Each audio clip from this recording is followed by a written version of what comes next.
Hi, this is James Satcher. I'm so excited to come to you today with the Word of God. You know, where our hope, our expectation, our faith is growing and increasing. And I know that it's doing the same thing for you. One of the things that we're passionate about is reaching this whole world with the gospel of Jesus. And so I wanted to read to you Matthew chapter 24, and this is verse 14. This is Jesus talking. And he says, "And this gospel of the kingdom shall be preached in all the world, for a witness unto all nations, and then shall the end come." You know, we've been spending some time in prayer lately, my wife and I, and God has renewed the call on our life to Haiti. I was watching Brother Copeland. He's preaching about a trip that he made to Africa and about what the blessing is doing there in Africa. And I thought back to all the stories I've heard of missionaries that spent their entire lives in Africa and saw little to no fruit. And now, one missionary, Reinhard Bonnke has seen 39 million souls. And T.L. Osborne saw so much, and the bishop there in Nigeria, whose church seats 50,000, and they fill it up 4 times on one Sunday. And it inspired me that we have to be obedient to do what God's called us to do. And so I'm excited. The word that God gave us was that Haiti shall be saved. That's what he said. Haiti will be saved is what he spoke to our heart. And then he said again about a year, maybe 2 years after that, he came to us again and he told us that it took 200 years for Haiti, the curse, to bring Haiti to poverty. But it will not take that long for the blessing to bring it back to Eden. And so that's what we're seeing. We're seeing so many saved voodoo temples that are now shut down and have become churches.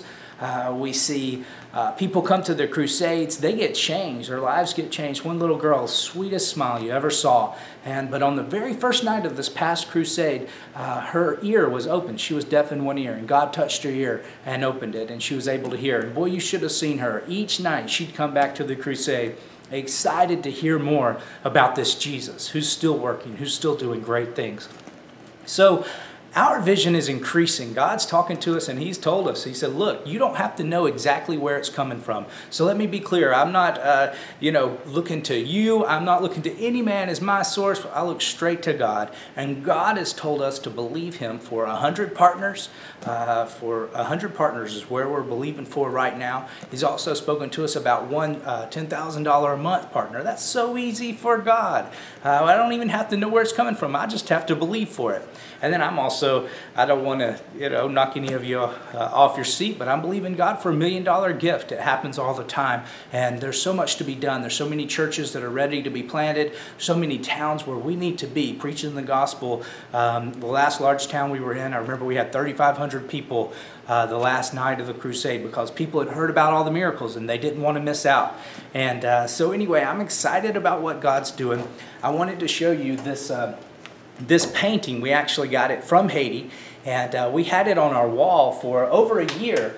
And it's a really pretty painting. You see it's got all kinds of colors and people working and people out in the water in the sun. But I realized after I'd had it for a while, I realized that right in the middle of the painting was a tree that's completely unfinished. It doesn't have any leaves on it.